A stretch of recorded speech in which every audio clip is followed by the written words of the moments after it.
Power Rangers are back on the big screen once again, and they've lost the Mighty, and they've lost the Morphing, and they've lost most of the humor to make a little bit more of a gritty and serious type film, you know, in the vein of like Transformers and Teenage Mutant Ninja Turtles.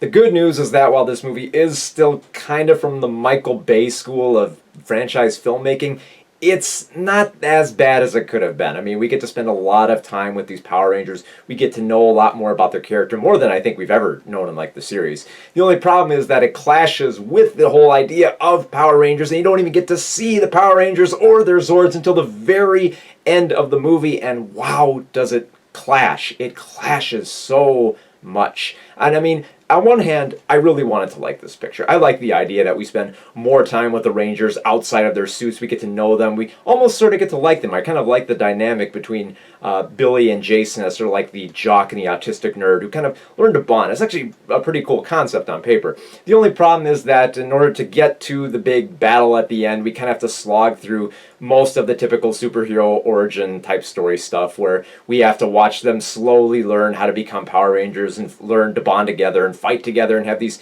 hills and valleys in their relationship that just keep going on and on and on to the point where it being repetitious. There's even some really bad dialogue at times, although most of the dialogue is decent. I think the key word that most people are going to use with this film is that it's not as bad as it could have been. And yeah, it's actually not that bad. It's actually a pretty decent blockbuster. Again, the only problem is once we get to that Power Rangers section where it turns into Power Rangers, including the Power Rangers theme that comes out of nowhere, it's all of a sudden a completely different film, and it's not as good from what it's been building up to. For instance, we spend this entire picture having martial arts training with these teenagers, and then when they get to the big battle, they end up using these weapons on their power suits that they've apparently never had practice with, or apparently really good at using them, and they've never had experience piloting the Zords, but all of a sudden they're great at it. They're amazing. Kind of funny in that aspect. On one level, it's enjoyable in the fact that it's not as bad as it could have been. I think mainly because it starts off so bad, like we get this kind of like gritty, like, oh, the previous Power Rangers died millions of years ago and we need to avenge them, and then quickly cut to a joke about masturbating a bull.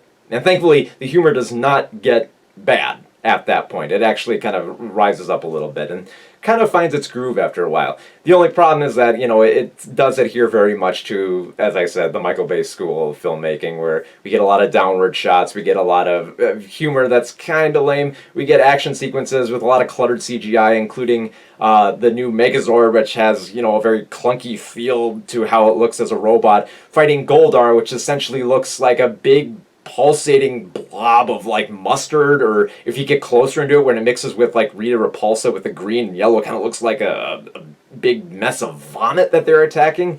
I don't know, it's just very weird. I kind of liked Rita Repulsa. I thought she was all right in a role where she's mostly expected to camp it up. Not a great or memorable villain, but I think she did well with what she had to. I think Elizabeth Banks did well with what she had to work with.